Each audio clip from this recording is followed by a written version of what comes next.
The last thing you want to hear when you need your auto insurance most is a robot with countless irrelevant menu options. Which is why with USAA Auto Insurance, you'll get great service that is easy and reliable, all at the touch of a button. Get a quote today. Restrictions apply. Welcome back to the Epic Universal Podcast with Eric Hersey. I'm entertainment writer Jim Hill, and this is the podcast where we cover the latest Universal news, rumors, and history. And as I mentioned, I'm joined by my co-host, Eric Hersey, who is just back from the Epic universe. Again, I have to tell you, I am so jazzed and a little jealous, but jazzed that you guys actually got to do this. Yeah, I think that it's pretty funny jumping into fandom maybe a year and a half ago, and now it's like we're opening a theme park, and I managed to be down there at the time that they're doing it, and we managed to get the tickets, and that is a joyous occasion for me. I like it is happy dumb luck, but I'm happy to share our trip today with you and everyone else out there. I feel like maybe I don't know the most about Universal, but I can definitely say I've stepped foot in Epic Universe and have plenty to talk about. That is so cool. And before we get started here, though, I did want to acknowledge that on an earlier edition of this podcast, I was a whiny baby man who complained that, all of these influencers and that sort of thing got invited to the early previews of Epic Universe, and I didn't make the list, and I whined about it. And then last week, the very sweet people at Universal invited me to the grand opening of the park. And it was a lovely moment, an absolutely lovely moment, Eric, until I looked at the date, which was the 19th through the 22nd of May. And it's like, oh no, because on the 20th, my lovely bride, Nancy, is scheduled for a medical procedure. And it's one of these things where I literally can't go, because that's what a responsible spouse does. So I reached out to the folks at Universal. I explained the situation. They were very kind and let me transfer my invite to a nice gentleman, one Len Testa, and hopefully he will share his experience. But it's like, it was a lovely 30 seconds there, Eric. It was. Listen, you forwarded that me. I was standing down in the parks and you forwarded. I was like, this is great. Like, yes, Jim, yes. And you're like, date. It is what it is. But I'm happy that you're on the list. There we go. And I think it was either they heard the whiny baby man or it was just a late invite. That's all. It took a long time to get through the email. There we go. And again, it's the old, it's an honor to be nominated. Okay. You got to be gracious. Okay. All right. Anyway, we have actual information about the Epic Universe, so we need to get to that now. But before we do, we need to acknowledge our sponsor here, and that, of course, is Be Our Guest Vacations. And you're planning your next big adventure down in Orlando or out in Anaheim, let the experts at Be Our Guest Vacations take care of the details. As a Platinum-level Earmarked travel agency, they provide top-tier concierge service for trips to Universal Orlando, Universal Hollywood, the Disney parks, cruises, and more. Get started today at beourguestvacations.com, and be sure to mention that Epic Universal Podcast sent you. So, all right, we have some news before we get to you describing your time in the park. So let's hop to it, Eric. Right. Well, the first news, when we were going down, we weren't really sure. So we're annual pass holders now, obviously, and that's how we kind of got the passes. But there were questions on like what kind of perks you would have. So I just feel for everybody else out there that possibly could be trying to get tickets during this preview period, it would be at least worth noting that they are indeed giving basically discounts. Their benefits are still there. They're not 100% all there, but for the most part, from a dining and shopping discount, we can speak to that. Premier is still getting 15% and Preferred is getting 10%, and that is at most restaurants and snack stands and everything in Epic Universe. We can attest to that. Parking perks, which I originally heard and read on the facts that the first time you don't get it. Like you had to pay for parking the first time and then you would get, the perk. But no, we went immediately in there and we did not have to pay. So it's free self-parking for Preferred. Premier can actually get free Prime or Valet, 50% off Valet, and then Power gets 50% off regular. And I also want to mention that 10% off Darkmoor Monster Makeup Experience, 10% off VIP tours, discounts on the freestyle machines, and they have some really cool freestyle machines down there. I saw. Yeah. Note here, early park admission and express pass after 4 still do not apply. So all you annual pass holders that are trying to go down there, get that, you still will get your perks. I thought that was worth noting because that was a question I had when we went and we found out firsthand, and now it's up on the internet. Okay. Now, I have to say this next bit of news you're sharing, I have to admit, I get where Universal's coming from, but at the same time, this is kind of amusing. So, I found it very amusing. So just be aware that there's a wonderful monster makeup experience, and we just mentioned you get 10% off if you want to do that as a pass holder. So this monster makeup experience, we've talked in the past. I think I was like, yeah, I'll get Miles to be a Wolfman, this that. But if you're an adult and you go through this transformation, you are not drinking alcohol. They are not serving you alcohol, Jim.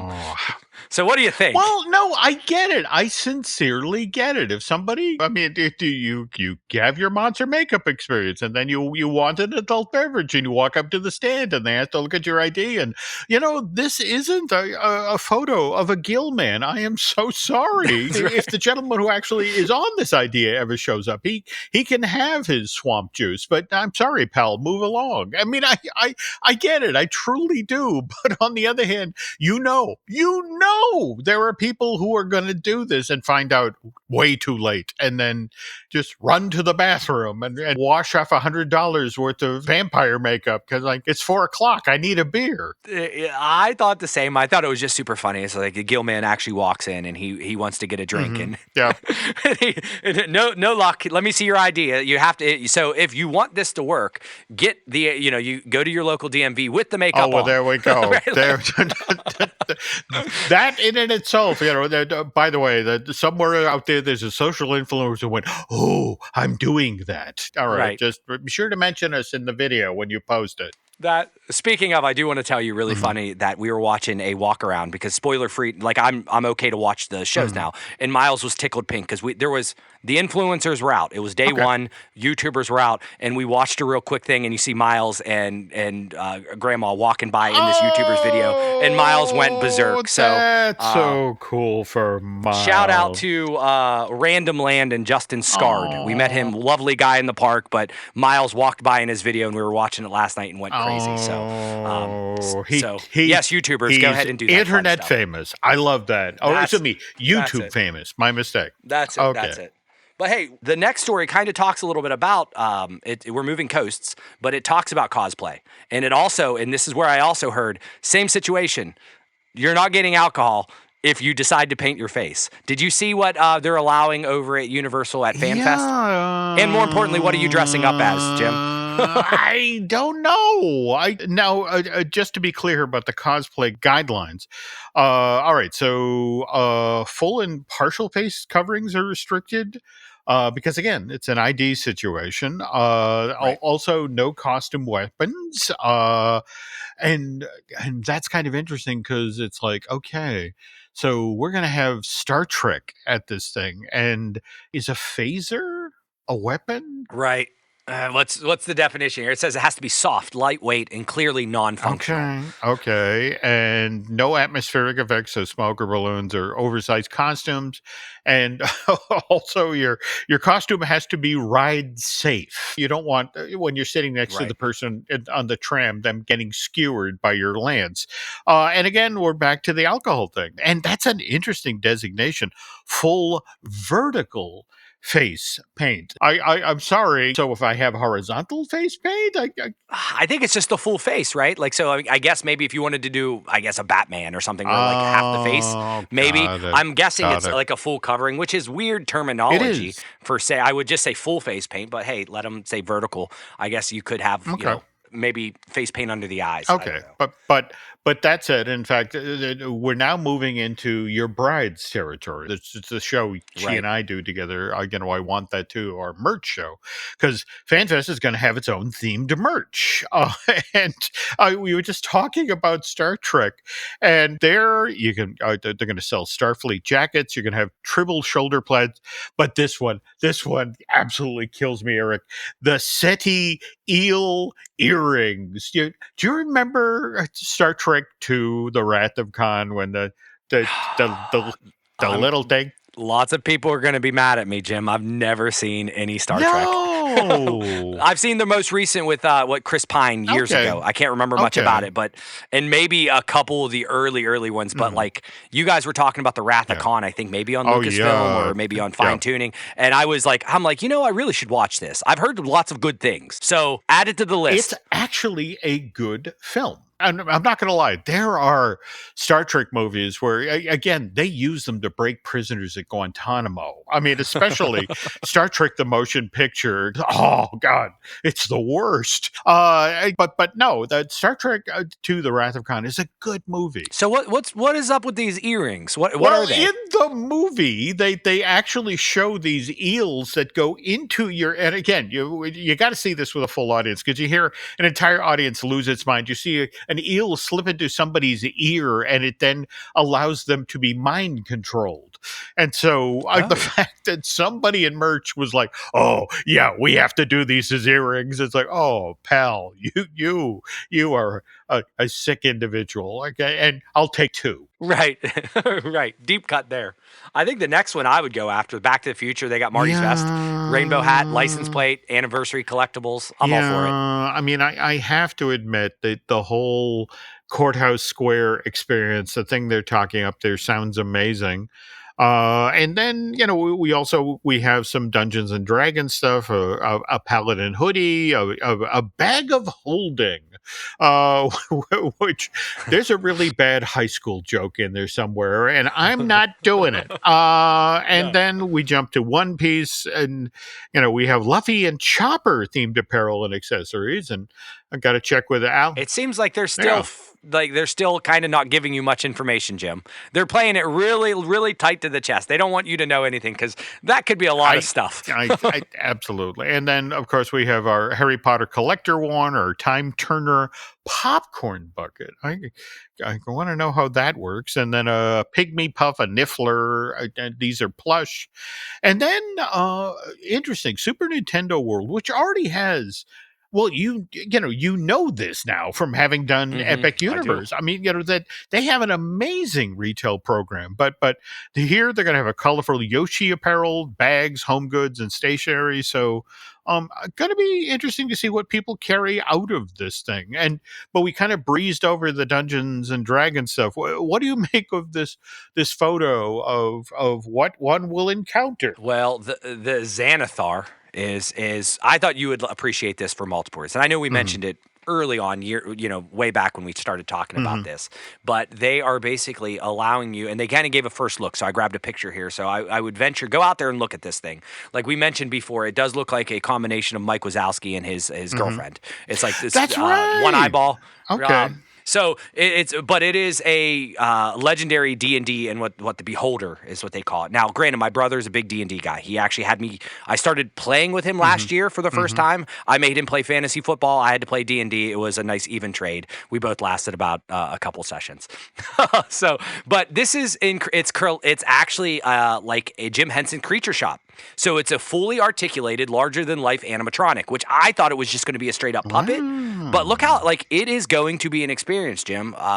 So I thought you would appreciate this, and I think everybody else out there that appreciates animatronics, this thing is something to be seen. And I'm glad that it seems like they're taking this fan fest pretty serious to have a new animatronic that maybe is only limited time. I think that's a big deal. No. It's not just a puppet. It's just not a character meet and greet. Like I thought it was going to be like a Figment Dreamfinder kind of deal where, the arm is rested underneath, but really that whole, magic, but it looks like it's animatronic. Yeah, and I don't know if you saw any of the number of folks got invited to a press preview out west a week or so ago, and they walked them through the under construction or still under construction Star Trek sets, which actually, if you've ever seen any of the footage from Star Trek: The Experience, the thing they had out in Vegas, it's like, it looks like it's that level, it's that quality, and it's just sort of like, okay, good on them that they put the time in and the money, and more to the point,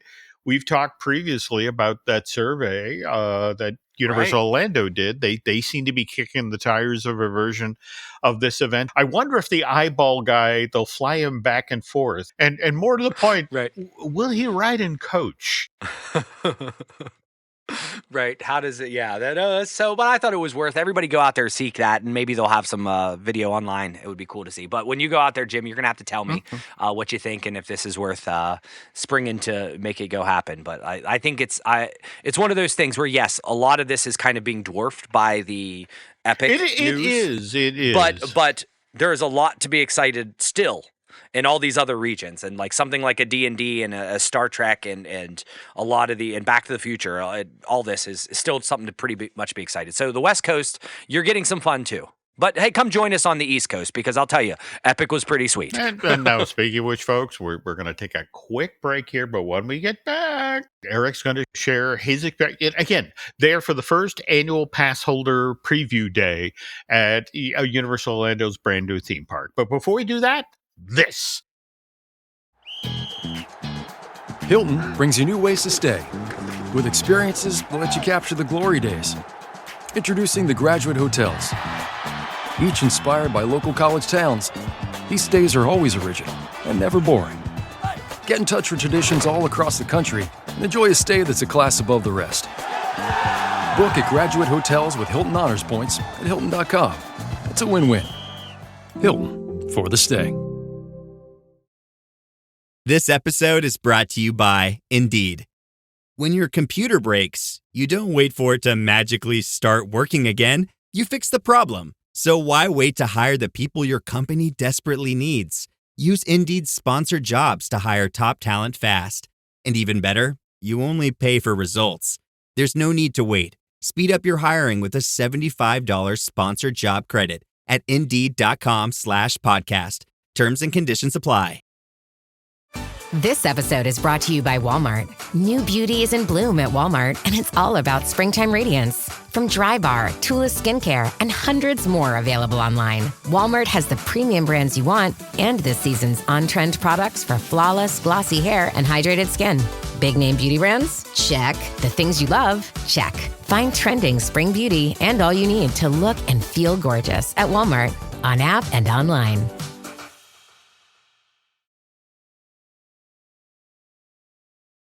And we're back. So, all right. Now, before we get started about the Hersey family adventure inside of Orlando's brand new theme park, Eric has some information to share that provides some context for Epic Universe. And what do you have to share with the class, Eric? Well, I think we're all excited as theme park fans of a new park, but it's been 20 some years since one's been built. So there's a lot of fact and figure, and there's a lot of people not in the theme park community talking about this. So there were some facts that were thrown out there that I just thought would be worth mentioning, that this is a big deal, not just for nerds like myself and you that love theme parks, but even CNBC commented that this park is expected to generate $2 billion in economic impact for Florida in its first year. That's insane. I think so. There was a CEO of Visit Orlando noted that the domino effect of economic benefits for the region kind of played to that, and then a director of UCF's Institute of Economic Forecasting said that the investment led to $11 billion in economic activity nationwide. So that's construction, operations, hiring. That was 65,000 jobs, 94,000 jobs impacted nationally. And I thought this was cool, is that it's expected to create more than 17,000 jobs in its first year. And I think the rumor investment was $7 billion, although that's not officially confirmed. So there's a lot that is beyond just cool coasters and stuff. So if you're Central Florida or nationwide or whatever, healthy for the theme parks. Well, and it's interesting. That's interesting you use the word healthy, because we've been talking over on Disney Dish about the impact of the tariffs and the number of, for example, the fall off in Canadians who are willing to come into the States, and the folks flying over from the UK. And I was flat out talking with somebody who works in tourism in Central Florida, and they just basically said, thank God for Epic Universe opening when it's opening, because imagine what it would be like in Orlando right now if there weren't this amazing new park opening as a carrot. And more to the point, the people who'd paid in advance for vacation packages to be there first and have bragging rights, imagine what this summer would be like, not only at Universal, but up the road at Disney, if there wasn't something big, shiny, and new that people had to see in Orlando. And right now, the folks in Orlando are just like, okay, we're just hoping that by the late summer, early fall, all of this tariffs nonsense will be in the rear view, that whatever trade deals are being negotiated will then be on the table, and things will hopefully begin to return to normal international. And, and again, people come flying in from parts of North America outside of the States. But no, there's lots of people are. Thank you, NBC Universal, for spending the $7 billion, because we can't imagine what this year would be like without it. Yeah, I mean, I guess your closest call would be what DCA was built in 2011. Oh yeah, or 2001. Right. I'm sorry. So like, there's the crisis there, Yeah. and so if there wasn't, I don't know. Well, but I will tell you, the $7 billion, well spent. I do want to say that, like, as we talk about this, I want to give you guys props, because on the trip back or down, either way, one of those, I gladly listened to the Disney dish that you and Jim Schul and Len put together, and I was cool with some audio spoilers. I wasn't going to watch any video, but if you guys are listening to us now and you didn't listen to Disney dish, Len was able to see the park early, wasn't able to take pictures and talk about it for a while, but you guys went over in the latest Disney dish a couple weeks ago. Thorough. So I'm not going to repeat a lot of what Len said. I will give my opinions and stuff, but I do say, if you really want a good, thorough look at Epic, please listen to that podcast. Yeah. Not that I don't think you guys already listened to Disney Dish, but if you haven't listened to Disney Dish, what are you guys doing? Go over there and listen. Okay. Now, before we get started here, Eric and I were pre-gaming, and I wanted, especially at the top of this, to you had some very interesting things to say about this park before we do the deep dive and start talking about individual lands and rides and that sort of thing. But let's start with that. What did you actually think? Well, Jim, I will tell you this. I have a very unique situation that I cannot imagine a lot of the current listeners probably are in the similar boat. Because, mind you, I've been going to theme parks since 2014 regularly, diehard Disney fan, going 2, 3, 4 times a year with all types of every type of age group you can imagine. And during that entire tenure, I did not step foot in a brand new theme park from 2014 until July of last year, when I finally stepped foot in a Universal theme park. So I had a lot of knowledge about theme park history and themed entertainment, but I managed to not step foot. So when I first went to Universal proper and then Islands of Adventure in July, I had a lot of that newness feeling and excitement that many people are now feeling for the first time in Central Florida that they haven't had for 25 years. So I think a lot of us are very, very excited about something new, something exciting, an entire theme park with all immersive 2025 technology, where I can tell you, like, I felt that way in July when I stepped into something like Islands of Adventure. So I don't think, like, I do believe Epic is one of the best theme parks I've been part of. But I also do think it's the one theme park I've been part of that has all of the modern technology and all of the modern thing. I will tell you that I think Islands of Adventure is a quality, immersive, great theme park, but just has older IP and is probably not designed as well in terms of a hub and spoke, and it doesn't have as many A-list or e-ticket attractions. So loved Epic, but I do think right now a lot of us are really, a lot of the fan community is probably really, really excited because it's something new. Oh, true. Oh, true. And maybe not like it is a fantastic theme park, but I don't think it's like it's not overtaking the greatest thing of all time. Okay. Oh. If that makes sense. All right. No. I do appreciate that. The providing some context that, it lives up to the hype, but a lot of that hype is actually based on the newness and let's be honest, more up to date IP. But all right, so let's get to it then. So, of the lands in the park, what do you think was the most immersive? So we all know I was most excited about Dark Universe. That's and I think that lives up to the hype. I really do. We went there first, but I really do. Super Nintendo World, I think, has been a sleeper for a lot of people because it is kind of like a repeat of two other parks. But to step into a Super Nintendo World for the first time ever, it was by far everything it lived up to be and more so. It was so darn immersive. And there is a difference here because like you're going up a portal. From what I understand, that's not necessarily the case in Hollywood. And when you step out of like Peach's castle, you are the sound like is so the sound immersion and you feel like you just stepped into a video game from a sound standpoint and a visual because you get this lovely second story look and everything that your eyes can see is this land. I don't think I've ever been in a more immersive land.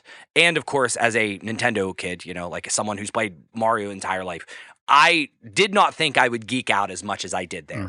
And so I think that it might not be as talked about because it is kind of a clone of another land and other people has done it. If you have not done a Mario land, you are going to be super impressed. And I thought that was so. I mean, you've seen it, right? I have. I've seen the. What was your thoughts the first time you walked in? Did you have similar feelings? Well, now see, the difference is what you're describing here is different than the physical setup in Hollywood. In fact, I'm going to be fascinated to come. And it's July when you and the family are headed out west, right? August, July, around that, yeah. Yeah, I'm going to be fascinated when you come off of the Starcade and walk past your Jurassic World and finally enter Hollywood's version of a Super Nintendo World, just to get a sense of how does that work for you? Because you actually come through the tunnel and you're down at ground level and this is all surrounding you rather than what you describe here, the second story wide angle view. It's a different way to enter the land. And more to the point, the other thing worth noting here is no Yoshi ride, no Donkey Kong ride, not yet. Right. And so it's a smaller version of the buffet, I guess is the polite way of putting it. Right. No, it was brilliant. It was really, Jim, I think that is the sleeper that you don't hear as many people talking about, but is worth every penny. And I do think it's the number. It'll be the one that changes. Like that's the one we sent to our neighbors that are Disney fans. That will make them come. It is still it's the attraction that Miles had the most fun in, and is just I think it is a needle mover where I don't think people that aren't necessarily into monsters or in the themed entertainment will care about Dark Universe. Everybody will care about, hey, I would like to go meet Mario. Or, oh, there's a Mario land. I'd like to see that. I think that will be a huge factor. Okay. Duly noted. All right. So moving on now to, let's talk about your favorite ride experiences. What if we're working a punch list here, what's you got to do that first. Well, it's no surprise that Monsters Unchained is the one that I'll talk. And I think we're going to talk a little bit more because I did get to experience that. And I would like to give you guys an opportunity to go a little bit deeper into what that attraction's like. But I will tell you the sleeper hit for me, the surprise hit. I really liked Hiccup's Wing Gliders, which is it's a coaster. Like I would anticipate it kind of like a Slinky Dog Dash, but a little bit more intense, a little bit faster, I would say. A couple launches. It has a nice little story moment in it, but I didn't anticipate that I would like that so much. And it was the whole family could do it almost. Mind you, not necessarily grandma, but Miles could do it and everybody else could do it. And we wanted to do it over and over. And we had short wait lines. Spoiler alert, it was a preview day. They didn't necessarily fill the parks. Okay. But that is one that I would absolutely do every single time. And I think that's one that probably not a lot of people are going to talk about because everyone will talk about Monsters Unchained and Battle of the Ministry. But Hiccup's Wing Gliders was really, really cool little coaster. Now, speaking of it, you just mentioned the ride in the Harry Potter land, Ministry of Magic, and Battle of the Ministry, which we have been following very closely. So live up to expectations or? Yeah, I could see why people would say this is the best ride they've ever been on. I literally could see that. I compare it more to like a Rise of the Resistance, that it is multi-leveled and layered in terms of how you do things. The one thing I will say is for those who get screen fatigue, which you certainly do at Universal Studios proper, there's a lot of screen fatigue. These screens are the real deal. you could get nauseous, but you don't, right? And it is a beautiful blend of animatronics, screens, enough motion. Like sometimes you're like, I know I'm moving, but am I going anywhere? Like the ride vehicle is wonderful. The storyline was easy to follow. Okay. Lots of items, and I think we could talk a little bit more about that if we need to, in terms of step-by-step kind of things you see. But yeah, I think it lived up to the hype, and it wasn't my favorite. Well, I'm more of a Monsters guy, but I certainly said, hey, I think this was the best out of the 3 Harry Potter like type attractions at the different lands. Wow, that's high praise. So we have our top 3 here, but there were other rides in the park that I think you indicated fun, but not necessarily world beaters. I was really excited about Minecart Madness. It's a fun little ride. It's a little bit more jerky than I thought. I loved the music playing. I thought it was cool. I didn't necessarily feel like I was jumping anything. It felt like it was a regular coaster. So even from looking from a standpoint when you jump the tracks and so forth. So I thought that was fun, but I think it'll determine, which you guys discussed at length, there's going to be some problematic issues with the load. I will tell you the difference between when it is continuously moving now, where it was reported earlier it stopped. So I think the track does move now and it doesn't stop to load. So hopefully that'll help some of the issues with getting people on and on. But I could see this being a ride, like if it's 2 hours, I'm not going to wait for it. It's cute and fun, but it's not worth it from a 2-hour standpoint, but I would wait 30 minutes, 45 minutes. But I just feel like that ride is always going to be super busy. Okay. And Curse of the Werewolf is fun, but it's kind of short. So once again, I would wait a half an hour, maybe 45 minutes, but it's a little shorter than, and whatever the ending finale for us wasn't necessarily working. So I'll give it another pass to say, hey, does that add up? Is the animatronic or whatever at the end was supposed to be working?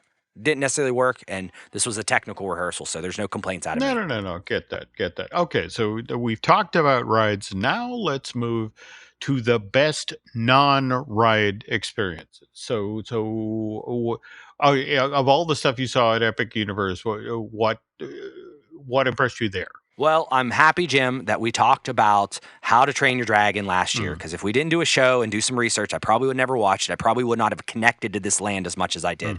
But the Isle of Berk is amazing. It is and I think my wife said it's the most Disney, like it outdoes Disney when it comes to feeling like an immersive land that is everything's alive and there are things everywhere. Like the dragons were great. We got to meet Toothless. We got to meet Hiccup. We got to see Astrid. The Roughneck and Toughneck or what they're walking around. They are super amusing. There are dragons everywhere. There are movement everywhere. It was in the stage show. We got to manage that, and that was a jaw dropper. So I think that whole land was a 10 out of 10. And if you watch the film, then you're emotionally attached. So like meeting a Toothless matters more, right? Meeting a Hiccup and realizing, hey, this guy sounds exactly like Hiccup and has the same mannerisms. Like you just, even with the walk around Vikings, it's so great. So great. Yeah, no, I have to admit, I've been good, except when it comes to the Isle of Berk. Right. From the moment I saw the little, Dart and I forget the other iRobot dog masquerading as a dragon. It's like, okay, all bets are off. Just show me video. God. Yeah, it was very difficult not spending a lot of money in there. I mean, and granted, we ran, like we were allowed in the park from 11 to 9. Right. That's not enough time to do everything. So like I would have loved to be able to slow down and be a little bit more immersive and like just take a lot of stuff in. But we were like, all right, got to do this. It was a very, I'd call it a touring plans-esque day. We're looking for optimization so we can do as much as we can. This will be a wonderful park to go and like Portal and land just to explore. Okay. And a lot bigger than I thought it was too. I think this is the biggest land in terms of size. Yeah, that's my understanding. It's twice the size of any other land in the park. But again, remember part of that is the water feature. Face it, the Isle of Berk. You need a sea, so to speak. All right, so let's just kind of jump to the big question here. So Epic Universe, heavily hyped. I can't turn on USA Network here or NBC without seeing, and what I love about this is the ad campaign that learned from the Island Adventure, ad campaign, which was very clever, but you had no idea what you were looking at. Whereas with this, the ad campaign that was built for this park, they show you the portals, and more to the point, every ad ends with somebody who's just experienced the land stepping back through the portal to their friends and family, and you have to come see this, which is a brilliant message. Yes. to come see our brand new park. But that said, you were talking about modern park, got the sort of tech you expect in 2025. So let's ask the obvious question: game changer or not? Well, let me come out of the portal and I will say, Jim, you must come see this. Like it is okay. It is certainly a theme park that you need to see. I would say everybody should, if you had to pick a Universal theme park, you would want to go there, right? I don't necessarily say, I can't say, it's so much better than Islands of Adventure in terms of attractions and this and that, because I think everything has its little moment. I appreciate the hub and spoke approach. Okay. It was so much easier to navigate, to get to the lands and jump back and forth. I think going and learning from the years of what works and what doesn't, I think a hub and spoke approach is a great design. Okay. I think that is huge. There are so many attractions that you would consider e-ticket or that are worth an hour or longer wait. And I imagine there'll be hour longer waits. And I think, once again, I think this is just your first modern theme park that has used the technology that has been slowly coming out in different lands. It's a combination of like, hey, you take something that they did great in Pandora, or they did something great at, in Galaxy's Edge or Harry Potter, and they kind of put it all in one theme park. So I think it's a wonderful theme park, but I don't think it is essentially going to be like, all right, everybody else shut down. Own people are going to go to Epic, right? Okay. I think it's going to be a park. I mean, I asked my kids today, I said, all right, rank your theme parks of all the ones you've ever been to. And Epic scored a lot higher than others, but there were a couple others that still kind of beat it out, because it's not a rite of passage right now to go to Epic, but it is a rite of passage for some to go other parks, right? This is true. So I think you're still going to compete there. But the beauty is, if you give me 2 days to go in Orlando, I'm going to pick one park that has a castle, and I'm going to pick this park that has a Frankenstein castle. So wow. All right. That if somebody's listening in PR at Universal, remember to use that quote. That never mind Cinderella Castle. Have you been to Frankenstein Castle? So that's good. Right. That's great. Right. Now, speaking of Frankenstein Castle, when we get back from this break, we're going to talk about the ride that's inside of that building in Dark Universe, and there will be spoilers, so just warning you up front. But before that, there's this. Llévate más de lo que esperas todos los días con el nuevo Mid-Value en McDonald's. Ahora puedes comprar uno y sumarle otro por $1. Así que cuando tu equipo favorito enfrente a sus rivales, enfrenta tus antojos con $5 Meal Deals. Y si estás corriendo para alcanzar el desayuno, corre al app para llevarte ofertas antes del cutoff. Tú decides, y con Mid-Value, tu decisión siempre rinde más. Precios y participación pueden variar. BOGO $1 válido para un producto de igual o menor valor. Debe estar registrado en Rewards para ofertas en el app. Ryan Reynolds here from Mint Mobile. I don't know if you knew this, but anyone can get the same premium wireless for $15 a month plan that I've been enjoying. It's not just for celebrities. So do like I did and have one of your assistants switch you to Mint Mobile today. I'm told it's super easy to do at mintmobile.com/switch. Upfront payment of $45 for 3-month plan, equivalent to $15 per month required. Intro rate first 3 months only, then full price plan options available. Taxes and fees extra. See full terms at mintmobile.com. Out here, there's no one way of doing things. No unwritten rules. And no shortage of adventure. Because out here, the only requirement is having fun.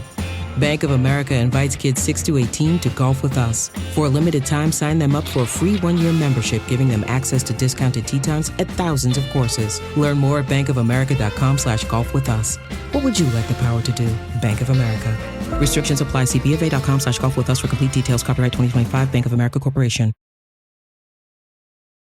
And we're back. And again, want to stress right at the top here, there will be spoilers for Monsters Unchained, which, again, I've just been hearing from friends in themed entertainment who've experienced this thing, Eric, and they just talk about what they love about this particular attraction, and it just from an attraction's mechanics point of view, it's just sort of, there is so much misdirection. There's so much great use of props and animatronics and projections that as you go through this thing, you never entirely know what you're looking at when.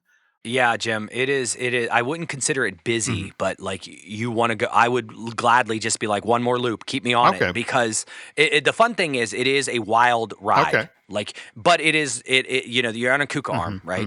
It's a little less, and there's less restrictions in terms of visibility, where like when you're on Forbidden Journey, it has like a roof almost, like you are very visible. But I was really scared that it was going to turn me upside down, flip me back and stuff.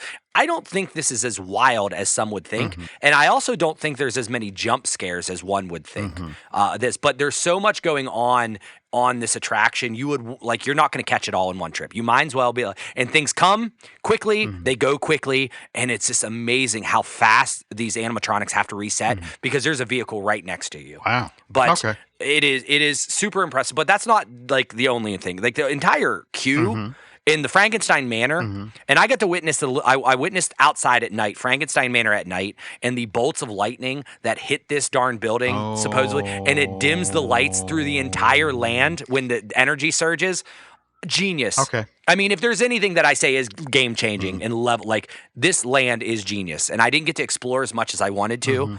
But I did watch a lot of people online explore, so I'm like, oh, I can't wait to go see this thing or this thing. Okay. But the overall queue, you honestly go through, Jim, the whole manor, and there is a lot for those that are into classic monsters, a lot of hidden Easter eggs and a lot of references that I didn't necessarily get because I haven't watched a lot of that, but they have pictures and they have little references, and they have, you go through the laboratory and you see like the original Frankenstein monster, like made as Karloff, there's so much there that you don't mind waiting. And we waited 60 minutes. We rope dropped this bad boy. Okay.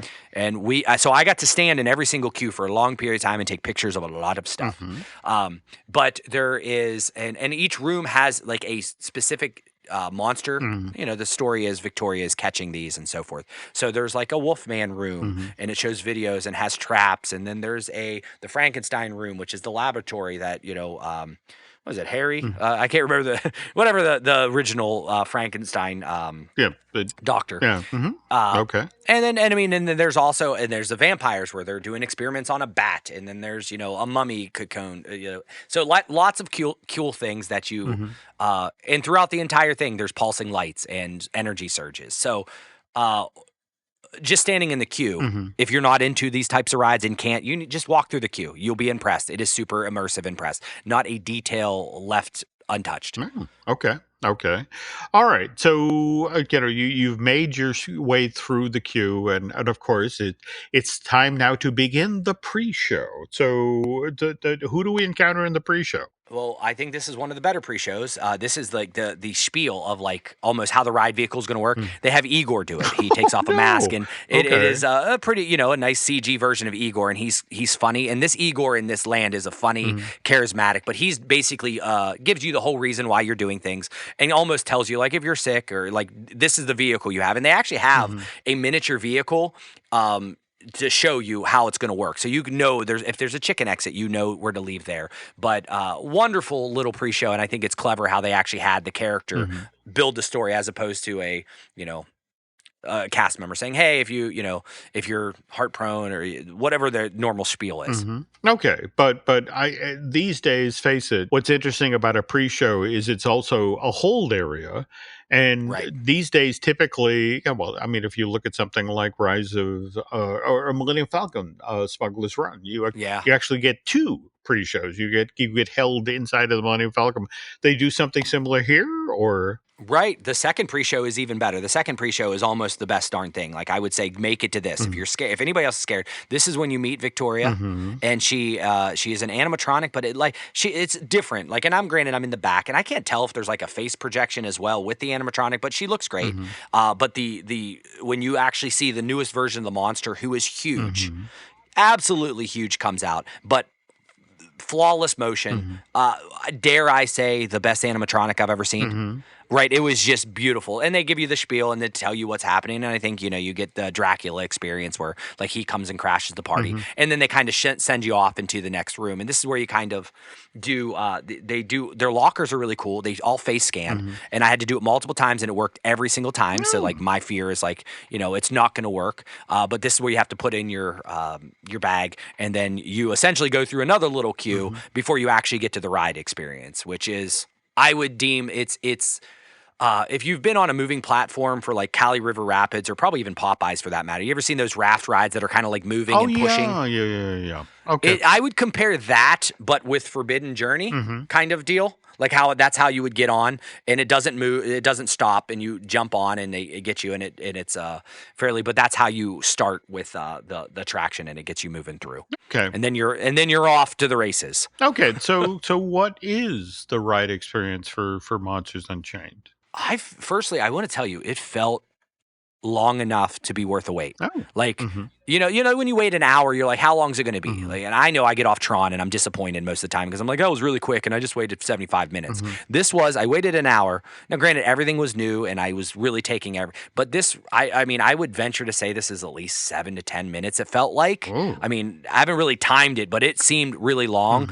And there was just a nonstop, hey, monsters are loose. And it was a lot of misdirection and this and that. And you really couldn't tell. There were animatronics and there were screens and there were animatronics up and down. Like my favorite that you see right off the get-go, Quasimodo's in a giant bell for a split second. Oh. And then you get Phantom of the Opera playing and you don't see his face, but then he turns his face and you're like, oh my goodness, it's grotesque. Yep. And then as soon as you get done seeing that, you look down and it points you down and there's the creature of the Black Lagoon, right?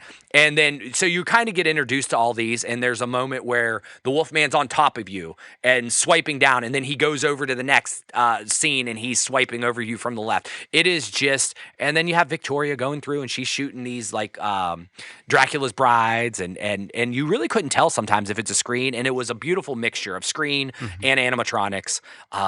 And for what we saw, I really only think there was one that wasn't working. Okay. So I imagine that I could imagine this being a really difficult ride to have it 100% flawless because there were so many animatronics, so many in each scene. But if they at least had, I mean, there are a lot of, B modes where maybe it's just like they take them down and then you have like a screen showing them. I don't know but they had to think of that and forecast it. But we were very lucky. Oh. We didn't have to deal with that much. It was a wonderful experience in which my daughter closed her eyes the entire time. Oh, poor Lainey. Okay, but I have to say here, when you described the moment where the Wolfman is on top of your car and seemed to be swiping down at you, Eric, that's a gag that the Imagineers wanted to do for Phantom Manor at Euro Disney back in 1992. In fact, there's this amazing board of it was literally going to be the finale of the attraction where, you know how in the moment where you see the hitchhiking ghosts, all right, the idea was that you're about to get off the ride, your car turns toward that set of mirrors and you see first in the first mirror, the Phantom climbs on your car. I mean, it literally puts a hand on the edge of it. The second thing, he begins to reach down into your car. And the final mirror is him about to grab you, and then you go into the offload. So the fact that here we are, what is it? Oh my God, this is 30 plus years later, and a gag that Disney couldn't figure out to do, Universal has done, but with the Wolfman. Oh my God. It was great. And I know one thing I will mention on this, it was not as scary as one would think. Like I expected there to be a ton of jump scares. There really wasn't. That's what my daughter was terrified. They mentioned in the queue at some point in time, don't let anything touch you. So she thought for the entire ride something was going to touch her. Okay. So, but I will tell you, like it is like if you have somebody that's a little squirmish or whatever, what we have right now, there was nothing that came out of you and made you like worried that you were going to get grabbed. I mean, they do a great illusion of it, but I think it's the right mixture. I was telling somebody like I'm scared to death of Halloween Horror Nights because I don't like jump scares, but like this is my kind of horror. Okay, so the more intense rather than horror. Yeah, Okay. that's kind of where my thought is. Okay. And that said, given the motion of the ride vehicle and that sort of thing, there are some folks who get a little irpy. Is motion sickness a concern with this one, or? Listen, Lauren typically gets sick on a lot of these rides, and I don't think she necessarily came off it saying, "Oh, I'm absolutely sick." So I think you could, right? If maybe it went for a couple more minutes and a couple more screens, but like I said, these screens are very good. It's not a Simpsons or Back to the Future, or it kind of like where you're like, "Oh, that was very." Screen. So I would say you're better off on this ride than most others. So if you get a little squirmish, then it's still a possibility, but I didn't, and sometimes I do get a little squirmish. Okay. And not to give anything away, but how's the finale? Like the finale kind of happens. I mean, like I think the thing is, I was so immersed with like seeing things, like I'm not necessarily sure exactly what the storyline is, but I think it just ends in giant chaos. Like it's Victoria and Dracula, and I'm like, I don't really know who won, who didn't. So we won't spoil 100%. You're gonna have to ride it yourself. You tell me what the ending was because I was too busy looking at all the cool animatronics. That works. No, that sounds spectacular. But again, we mentioned earlier in the show the attraction we've been following with intense preoccupation, of course, is Harry Potter and the battle at the Ministry. And Len on the Disney Dish talked about the spectacular queue. Yeah. So, well, let's talk a little bit about that. Well, I would say go listen. Len does a really, really good job explaining the immersion and how much was done. You do walk through this. Like I will give you the Metro Flu operation and how you enter the portal was really cool. And I think. And it sounds to me like Len went through the queue multiple times. Now, I only went through the queue once, and I did have to wait a decent amount. We did get a virtual queue, so we managed to get that. So it was maybe 45-minute wait. So I got to wait in several areas. But it is as grand and as huge as everybody has said. It is. You would be like, you were mad to do this. So like, I wouldn't doubt if $3.5 billion of that money was put into this ride and queue. But I will tell you, it's one of the things you go back and you tell people, like how crazy they were to make something like this because it is unnecessary, but oh boy, it's worth talking about. Okay. But you kind of go through, listen to Len's over on the Disney Dish for that. I mean, let's talk a little bit about how this ride actually goes through because I was able to witness it, and I still know that not everybody in the park is getting it because it is on a virtual queue, which says something about reliability. It says something about guest satisfaction of how long you wait and need to get pushed. We didn't have any issues. I didn't see a noticeable thing down on this ride while we were riding. Okay. All right. Now, let's start with the ride vehicle, which again, those folks who've seen, I want to say, Deathly Hallows 2 saw this elevator in motion in that film, but this is kind of a different setup from what we saw there, right? Yeah, I think I was in a line and I was kind of asking somebody because they did a little bit more digging than I did. Obviously, I was spoiler free, and they were like, "Well, it's like a picture Tower Terror." That's how it's set up. So you almost sit in a stage like that. But they were like, "But the ride is more like Spider-Man." So I'm like, "All right," and that's pretty accurate. Like it literally is like a Spider-Man kind of immersion in Transformer style, but it feels like you're sitting in a Tower Terror, which had me on edge because I don't like drop rides at all. I don't like that sensation. But they managed not to really do that to you. Like there are moments where the screen makes you feel like you're going up and they slightly drop you in a sense. But like it was just a simple lap band or like a seatbelt. So it wasn't anything like you knew you weren't going to be tossed around too much. But I believe it's still on a KUKA arm, right? I mean, does that sound right?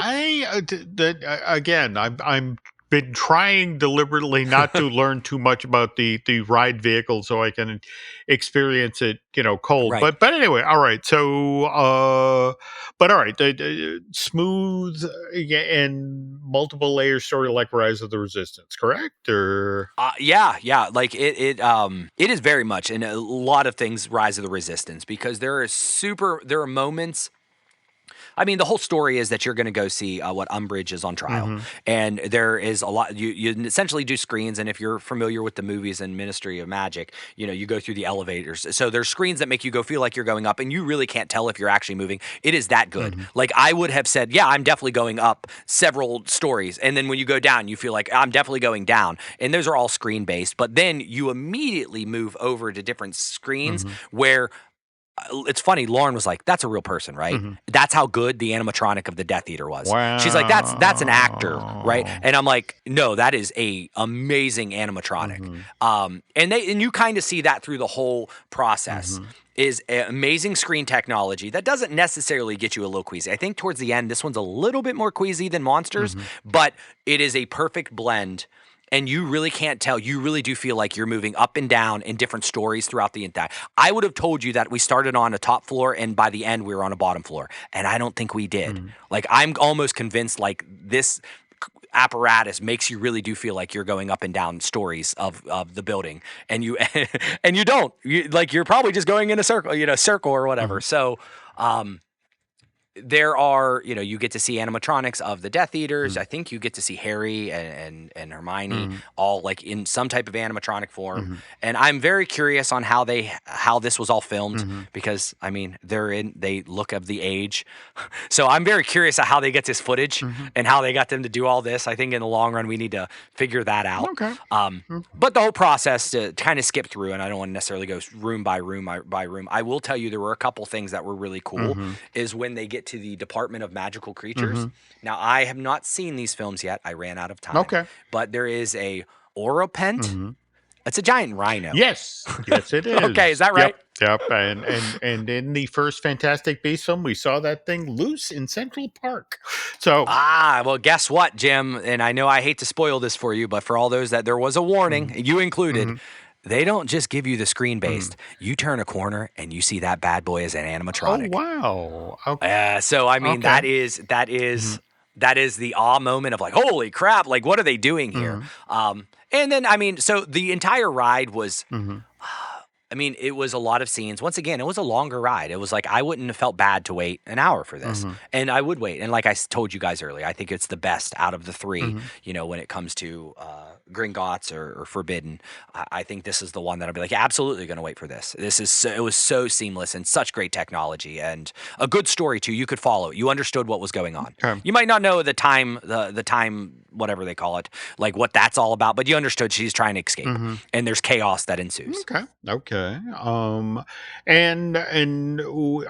So, we get our finale and what's our end experience here? Well, I mean, you essentially, spoiler alert, she's taken away to Azkaban. Okay. She's so you end up in the courtroom, which is really cool, and that's where there actually is animatronics that do a really good job of displaying her. And sometimes when you do humans that we actually know of animatronics, it's kind of tough. Sometimes they don't look. And I thought this was really impressive for what it was. Okay. Like you were like, that is about as close representative as possible. So at the end of the day, they take you off the set and you exit the Metroflu like on the opposite side. Same kind of concept. You go through green mist, boom, you're outside, and you're back in 1920s France. Okay. But again, this is different from what we were just talking about with Monsters Unchained, because it sounds like you learn a lot as you make your way through the queue, but there's not a pre-show per se, right? Or no, well, the funny thing is when you get in there's that giant hall and they kind of send you over to the queue and you just kind of have to go through the queue. There's a lot of rooms and there is a giant banner that is kind of explaining what's happening to Dolores Umbridge. Kind of like, hey, but when you go through the queue, it's telling you most. And then there's a wonderful room with Higgledy, which is the house elf that kind of explains stuff. But for the most part, you're not getting a pre-show per se. You could hang out in that lobby, I think, as long as you want. But as you go through the queue, they're kind of telling a lot of the story. And or while you're on the queue in the attraction, it's like, hey, this is what's happening. I think maybe the three of them tell you, hey, we're going to go to this trial. So it's not like you get a pre-show. Like I said in the other one, there's no pre-shows. It's pretty much a giant queue, a couple standing areas, and they get you in there and you're ready to go. all right. Well, no, I appreciate you popping the hood on at least these two attractions at Epic Universe. But also want to point out that if you want to learn more about this park, and by the way, hear another voice talking about this, your lovely bride Lauren, we're going to be doing a Patreon bonus episode. Is that correct? Yeah, I think, I mean, trip reports there's a lot of people like trip reports, and you want to know exactly what I ate and what fork I used and how many points I got on the Mario. I'm probably not going to be that detailed, but I do think it is worth mentioning. We've been there, and having Lauren's perspective, my perspective, but not only that, we were there with a grandma. We were there with what you would call a elementary school. I'm there with a teen and a preteen or whatever, a tweener or whatever you call a 14-year-old these days. So we have a lot of opinions. So I feel like, hey, why don't we throw it over on Patreon, and anybody that wants to hear us rant or talk a little bit more about it, we can go more detailed land by land and talk a little bit more. Well, all right. Looking forward to recording that one. But for now, hopefully this will be a fun appetizer, so to speak. And face it, it is the show is called the Epic Universal Podcast. We will undoubtedly be talking more about this park and the other stuff that Universal is up to. But for now, I guess we should be closing up shop. So, Eric, where can the nice folks find you till we post our next episode of the Epic Universal Podcast?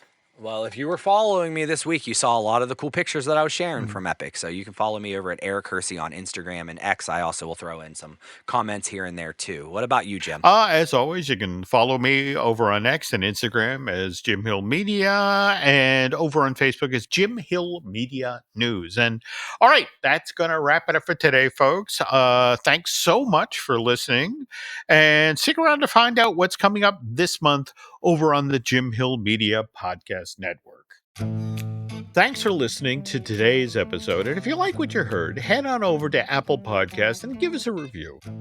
This really helps get the word out about our shows. We also have some other shows on the network that you might like. Each week, we drop a brand new Disney dish with Len Testa. For animation and movie news, please listen to Fine Tuning with Drew Taylor. By the way, you can also check out Drew's other podcasts, like The Fuse, the official Mission Impossible podcast, which he does with Charles Hood. For all things Lucasfilm, why don't you subscribe to Looking at Lucasfilm with Brian Gahn? Likewise, we have I Want That Too with the lovely Lauren Hersey, our weekly podcast that features the latest merch and the stories behind that merch. And our Epic Universal podcast takes a look at the Universal theme park. So please join Eric Hersey and I on that weekly. If you enjoy theme park history, we also host Manufacturing the Magic with Shelley and Noah Valladolid. That podcast tells the story of how we got the modern theme parks that we enjoy today. Join myself, Len Testa, and veteran Imagineer Jim Schul for our latest season of Disney Unpacked, our first ever video series exclusively for Patreon. These get released first Sunday of every month, and each month we release several exclusive podcasts to help support this video series. I want to thank everyone that supports the Jim Hill Media Network. For more information about podcasts and content, head on over to jimhillmedia.com. So that's going to do it for now, folks. Thanks again for listening, and we will catch up on the next show.